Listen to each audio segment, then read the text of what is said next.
బంగ్లాదేశ్ నడుస్తుంది వారంతా. వాళ్ళు మన వైపు త్రిపుర నుంచి కానీ లేదా ఇంకొచ్చి మనకి బంగ్లాదేశ్ బోర్డర్ చాలా పెద్దది కనిపిస్తుంది. అవును సార్, అవును సార్. వాళ్ళు ఇక్కడ రావడం పోవడం చాలా ఈజీగా ఉంటుంది. ఇప్పుడు ఈ సిచ్యువేషన్లో ఇలా డీల్ చేస్తుంటారు sir. It is actually a crisis situation sir. So ఈ బంగ్లాదేశ్ మనం జన్మనిచ్చాం సార్ 1971 వార్లో. బంగ్లా కదా. బంగ్లాదేశ్ని 1971 వార్ ద్వారా మనం జన్మనిచ్చాం సార్. ఇందిరాగాంధీ ఉన్నప్పుడు జరిగింది సార్. ఇప్పుడు ఆ కంట్రీ క్రైసిస్లో ఉంది కాబట్టి ఆ కంట్రీని కాపాడే బాధ్యత కూడా మనది. ఎందుకంటే మనము ఇంకొక డెమోక్రటిక్ కంట్రీకి జన్మనిచ్చాం సార్. దిస్ అచీవ్మెంట్ ఈ వరల్డ్లో అమెరికా కూడా చేయలేకపోయింది sir. So India in 1971 created an independent country and ensured democracy comes.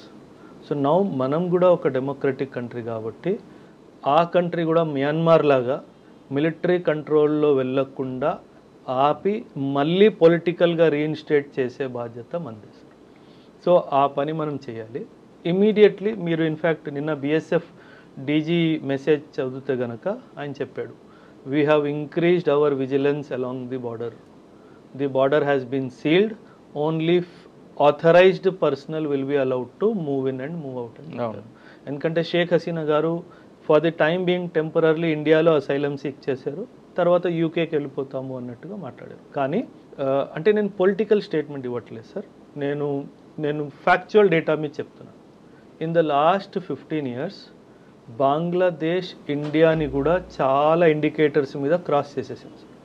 Social indicator, welfare indicator, GDP economic indicator, female infanticide, female mortality, infant mortality, ఈ అన్ని డైమెన్షన్స్ మీద బంగ్లాదేశ్ ఇండియాని కూడా క్రాస్ చేసింది. ఈ టైంలో పొలిటికల్ డిస్టర్బెన్స్ అనేది ఆ కంట్రీకి మంచిది కాదు sir. So the youth also have to understand. So that's where the importance of discipline in the youth comes in to play. మన అగ్నివీర్ లాంచ్ చేసినప్పుడు కూడా గొడవలు జరిగాయి సార్, మీరు చూశారు. కాకపోతే ఇమీడియట్గా కంట్రోల్ చేయగలిగాం, అది అక్కడ జరగలేకపోయింది sir. So whatever is the reason, if you ask ఎందుకు జరగలేదు అనుకోవచ్చు అండి సార్, ఎందుకు హ్యాండిల్ చేయలేకపోయింది గవర్నమెంట్ అక్కడ? మేబీ సార్ ఏమవుతుందంటే sir, political mobilisation of youth it does not happen overnight. ఇది ఓవర్ నైట్ జరిగింది కాదు సార్. నేను ఒకటే కోణం చెప్పాను సార్ మీకు. Economically, socially, developmentally Bangladesh improved sir. But when it comes to democracy కొన్ని డైమెన్షన్స్లో ఓవర్ స్టేట్ కంట్రోల్ అయిపోయింది సార్. అందుకే ఆ రెస్ట్లెస్నెస్ వచ్చింది సార్. సో అది జరగకుండా ఉండాల్సింది సార్. సో అక్కడ ఇప్పుడు ఆర్మీ టేక్అవుట్ చేసుకుంది కాబట్టి ఆ ప్రాబ్లం సాల్వ్ అవుతుందంట? లేదు sir. See, army can never be a replacement for a political party. It has to be temporary. In the first place అది జరగకూడదు సార్. ఎందుకంటే ఇప్పుడు కంట్రోల్ తప్పింది అనుకోండి, Bangladesh will go into civil war. Right. If Bangladesh go into civil war, మీరు అన్నట్టుగా అస్సాంలో, బెంగాల్లో, త్రిపురలో మనకి ఇబ్బందులు అవుతాయి. అవును. ఎందుకంటే మళ్ళీ 1971 హిస్టరీ రిపీట్ అవుతుంది. రైట్. మళ్ళీ ఇల్లీగల్ మైగ్రేషన్ స్టార్ట్ అవుతుంది. మనకు ఆల్రెడీ అక్కడ చాలా ప్రాబ్లమ్స్ ఉన్నాయి నార్త్ ఈస్ట్లో. సో ఇవన్నీ కంట్రోల్ చేయడానికి immediately India should act, and India has started acting. It's a political decision how to do that, but we are aware of the situation. అంటే మనం దాన్ని ఇష్యూని మనమే సార్ట్అవుట్ చేయాలంటారా? ఇంక మనం తప్పితే ఎవరు చేయలేరు సార్. మనం ఎందుకంటే పాకిస్తాన్ షుడ్ నాట్ యాక్ట్. కానీ ఇష్యూని తీసుకొస్తుంది పాకిస్తాన్ అనేది వార్తలు వస్తుంది కదా. ఉంది సార్ ఒక డైమెన్షన్లో. ఎందుకంటే ఇంటర్నల్ పాలిటిక్స్ ఇప్పుడు బంగ్లాదేశ్ పొలిటికల్ ల్యాండ్స్కేప్ 2 భాగాల్లో డివైడ్ అయింది సార్. షేక్ హసీనా అవామీ లీగ్, ఖాలిదా జియా బిఎన్పి, బంగ్లాదేశ్ నేషనలిస్ట్ పార్టీ. అవును. మనకు ముందు నుంచి తెలిసిందే బంగ్లాదేశ్ నేషనలిస్ట్ పార్టీ అనేది ఒక ఫండమెంటల్ పార్టీ. అంటే వాళ్ళు ఒక మతానికి ఎక్కువ ఇంపార్టెన్స్ ఇవ్వడము, ఒక డైమెన్షన్లో ఆలోచన వాళ్ళకు ఉంది సార్. అండ్ మనకు తెలిసిన న్యూస్ ఇంకోటి ఏంటంటే, వీళ్ళకు పాకిస్తాన్ ఐఎస్ఐ సపోర్ట్ ఉందన్న విషయం కూడా తెలుసు. అవును. సో 1971లో కూడా రిలీజియస్ పర్సిక్యూషన్, అంటే మతభేదాల వద్ద వచ్చిన ఇబ్బందుల వల్లే చాలామంది మైగ్రేట్ అవ్వడం స్టార్ట్ అయ్యారు. ఇప్పుడు మళ్ళీ బిఎన్పి పవర్లోకి వచ్చి ఇల్లీగల్గా ఇలా ఈ సిచ్యువేషన్లో మళ్ళీ ఐఎస్ఐ ఇన్వాల్వ్ అయిపోయి మళ్ళీ అదే జరిగితే 1971 మళ్ళీ రిపీట్ అవుతుంది. ఓకే. కానీ ఇంటర్నల్గా తెలుస్తున్న విషయం ఏంటంటే, పాకిస్తాన్ డైరెక్ట్గా మనతో ఫైట్ చేయడానికి ఇబ్బంది అవుతుంది కాబట్టి త్రూ బంగ్లాదేశ్ ద్వారా లేదు సార్ అంత, అంటే బంగ్లాదేశ్ డిస్టర్బ్ చేస్తే మనకున్న మీరు చెప్పారు స్టేట్స్ త్రిపుర, నాగాలాండ్, అస్సాం, మేఘాలయ ఇవన్నీ కూడా ఇష్యూస్ స్టార్ట్ అవుతాయి కదా, ఈ రకంగా కూడా రావచ్చు అనేది రావచ్చు సార్, అది కూడా వాస్తవం కావచ్చు సార్. బట్ ఎందుకంటే బంగ్లాదేశ్ బార్డర్ మనం చూస్తే కనుక ఇండియాకి బంగ్లాదేశ్ మధ్య 54 రివర్స్ క్రిస్ క్రాస్ అవుతాయి. అవును. So we cannot have boundary the way we want, అలా మనకు చేయడానికి కుదరదు sir. The only ways to increase the petrol.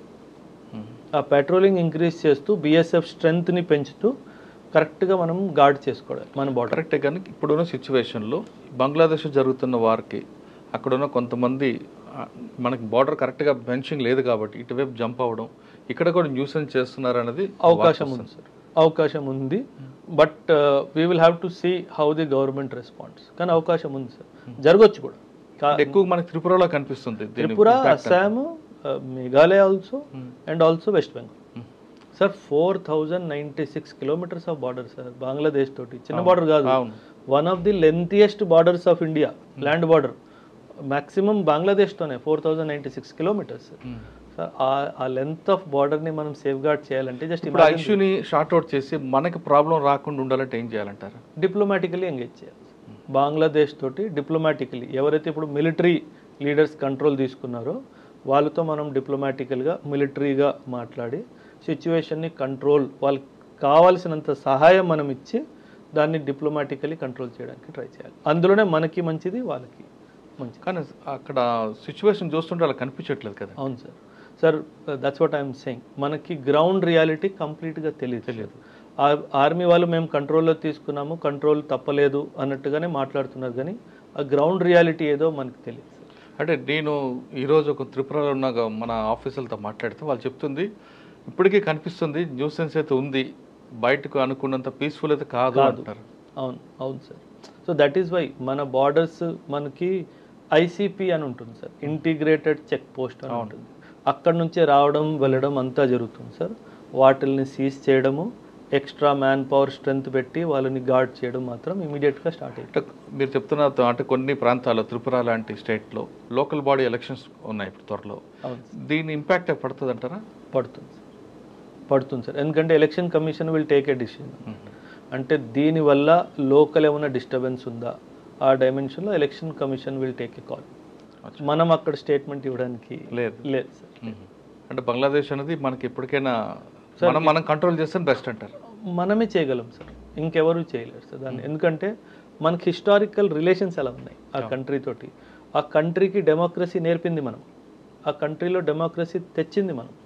So చాలా కల్చరల్ రూట్స్ మనకి. మీరు అన్నారు బంగ్లాదేశ్ అంటే బెంగాలే కదా సార్ అని అన్నారు, అందులోంచి పుట్టిన పేరే కదా. సో ఆ కల్చరల్ కనెక్ట్ మనకు ఉంది కాబట్టి వాళ్ళు మనల్ని నమ్ముతారు కూడా. కాబట్టి మనం ఆర్థికంగా కూడా, పొలిటికల్గా కూడా, డిప్లొమాటికల్గా కూడా బంగ్లాదేశ్కి చాలా సహాయం చేసాం సార్ ఇన్ ది పాస్ట్.